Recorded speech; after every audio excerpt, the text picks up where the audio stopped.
చూస్తున్నారు కదా, నోరూరిపోయి chicken fry ఎలా రెడీ చేసుకోవాలి ఏంటనేది చూసేద్దాం పదండి. ముందుగా కేజీ చికెన్ తీసుకొని దాన్ని బాగా కడుక్కొని బాగా నీట్గా నిమ్మకాయ వేసుకొని శుభ్రంగా కడుక్కొని పక్కన పెట్టుకోవాలి.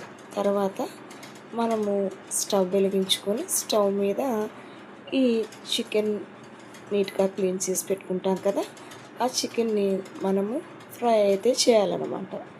ఇంకెందుకండి ఆలస్యం, వీటిని శుభ్రంగా కడిగేసుకొని మన ప్రాసెస్లోకి మనం వెళ్ళిపోదాం పదండి. చూశారు కదా, స్టవ్ మీద పెట్టేసేసుకొని వాటర్ ఏమీ వేయొద్దండి. ఆ చికెన్లో ఉన్న వాటర్ తోటే అవి చికెన్ బాగా మెత్తగా బాయిల్ అయితే అయిపోతాయి. చూస్తున్నారు కదా, చూడండి వాటర్ అంతా కూడా బయటకు వస్తుంది. మర్చిపోయాను, వెల్కమ్ టు అవర్ ఛానల్ మానసుకోటి. అందరూ బాగుండాలి, అందులో నేను ఉండాలి, అప్పుడే కదండి. ఓకేనండి, చూశారు కదా, ఇలాగా చికెన్లోని వాటర్ అంతా బయటికి రావాలి. నేను ఈ చికెన్ ఫ్రై చేసిన 10 నిమిషాలకి మా ఇంట్లో మొత్తం ఖాళీ అయిపోతుంది. అంత ఎమ్మీగా టేస్టీగా ఉంటుంది ఈ చికెన్ ఫ్రై అన్నమాట. మీరు కూడా మీ రకాల స్టైల్లో చేసుకుని ఉంటారు. ఇప్పుడు కొంచెం ఈ రకంగా కూడా ట్రై చేసి చూడండి, బాగుంటుందండి. ఓకేనా, ఇట్లాగా వాటర్ అంతా బయటకు వచ్చే వరకు ఉండాలండి. అప్పుడు దాకా మనం ఏం వేయకూడదు. మూత పెట్టేసేసి కాసేపు ఒక 5 మినిట్స్ దాకా మనం వెయిట్ చేయాలి.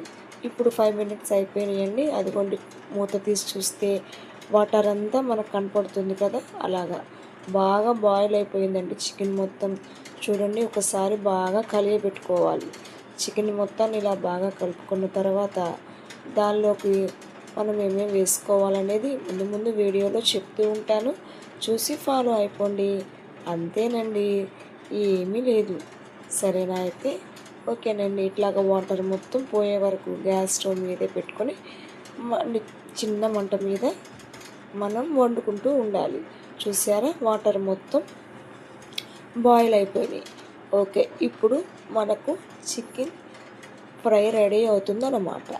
సరేనండి, ఇట్లాగ వాటర్ అంతా బాయిల్ అయిపోయిన చికెన్ని మనం చూసుకుంటున్నాం కదా. ఇప్పుడు మనం దీంట్లోకి కొంచెం ఆయిల్ వేసుకోవాలండి. ఇప్పుడు దాకా నేనైతే ఆయిల్ వేయలేదు. ఇప్పుడు ఆయిల్ సరిపడినంత ఆయిల్ వేసుకోవాలి. ఆయిల్ వేసుకున్న తర్వాత ఒకసారి మళ్ళీ కలుపుకోవాలన్నమాట. చికెన్ మొత్తాన్ని ఆయిల్ మొత్తం కలిసేటట్టు బాగా కలుపుకోవాలి.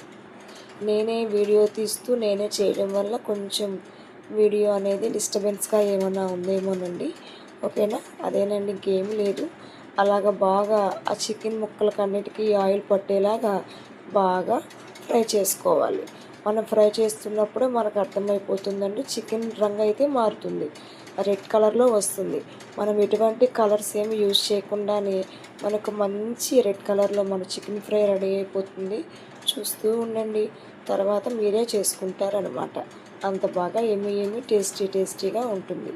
ఓకేనండి, ఇప్పుడు మనం దీంట్లోకి కొంచెం పసుపు అయితే వేసుకోవాలి కదా, పసుపు అనేది వేసేసుకుంటాం. తర్వాత ఉప్పు వేసే క్లిప్ అనేది మిస్ అయిందండి, ఉప్పు కూడా మనం వేసేసుకోవాలన్నమాట. వచ్చిందండి, ఉప్పు కూడా వేసేసుకోవాలి. ఉప్పు కూడా వేసేసుకొని బాగా కలుపుకోవాలి. తర్వాత నేను దీంట్లోకి ఒక టమాటాకాయనైతే కట్ చేశాను. ఈ టమాటాకాయ ఫ్రై అన్నావు, మరి టమాటాకాయ ఏంటనుకుంటున్నారా? చెప్తాను, ఆగండి. అదిలోపు ఈ చికెన్ ముక్కలు చూడండి ఎంత ఎర్రగా వచ్చేసినాయో. ఇంకొన్ని ఇంగ్రీడియంట్స్ అయితే కావాలి. అయిగోండి, పచ్చిమిర్చి, కరివేపాకు, జీడిపప్పు, ఇలాగ మొత్తం దాంట్లో చికెన్ ఫ్రైలో వేసుకొని బాగా వేగనివ్వాలి. అవి వేగితే మంచి ఫ్లేవర్ వస్తాయండి. తింటుంటే చికెన్ ఫ్రై అయితే చాలా బాగా ఉంటుంది. ఇప్పుడు నేను చేసేది టమాటాకాయ ఎందుకు కట్ చేసానంటే, ఇప్పుడు ఈ చికెన్ ఫ్రైలో టమాటాకాయ వేస్తానన్నమాట. తర్వాత ముందుగా అల్లం వెల్లుల్లి పేస్ట్ అయితే వేసుకోవాలి. అల్లం వెల్లుల్లి పేస్ట్ వేసుకున్న తర్వాత చూడండి నెక్స్ట్ ఏమేమి వేస్తాననేది. చూశారు కదా, అల్లం వెల్లుల్లి పేస్ట్ వేసానండి. బాగా బాయిల్ అయింది, మొత్తం రెడ్డిష్గా వచ్చింది. టమాటాకాయ అయితే ఇప్పుడు వేస్తానండి. చికెన్ అంతా కొంచెం పక్కగా జరుపుకొని మధ్యలో టమాటా ముక్కలు అయితే వేస్తానన్నమాట.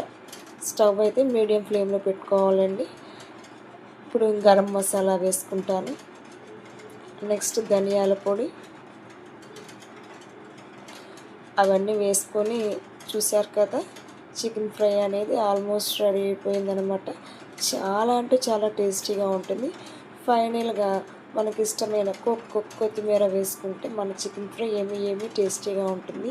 మీరు కూడా ట్రై చేయండి. సింపులేనండి, ఏం పెద్ద ఇంగ్రీడియంట్స్ కూడా ఏం అవసరం లేదు కదా.